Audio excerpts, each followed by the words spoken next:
খুব খিদে পেয়েছে মা, কি খাবো? খৈনি খাবে বাবা? খৈনি খাবো? কি মজা কি মজা! আমার না চুন দিয়ে খৈনি খেতে খুব ভালো লাগে। সুটিয়ে লাল করে দেবো, নোংরামি বার করে দেবো। মা, একটু খৈনি দাও না, চুনটা মাখিয়ে দি।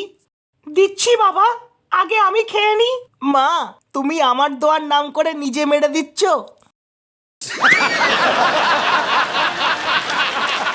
আমি পায়খানায় গিয়ে এতবার বলছি একটা বিড়ি দিয়ে যা, আমার ক্লিয়ার হচ্ছে না, আর এখানে মা ছেলে বসে বসে খৈনি খাওয়া হচ্ছে। ও বাবা, 100 টাকা দাও না। তুই বাংলা খাস? কি ভুলভাল বলছো, ওইসব বাংলা টাংলা আমি চিনি না। তুই খাস কি না সেটা জানার জন্য তোর ইউরিন টেস্ট করিয়েছি। ডাক্তার কি বললো জানিস? তোর শরীরে রক্ত কম, বাংলা বেশি। শালা, বাবা তো মানুষ হয়ে গেছে। বললো না শালাটাকে আজ। কে ফোন করেছে? আরে কেউ না, রং নাম্বার। ফোনটা তোল।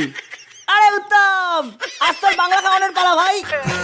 তাড়াতাড়ি 10টা বাংলা নিয়ে চলে আয়, বাদাম আমি নিয়ে চলে এসছি।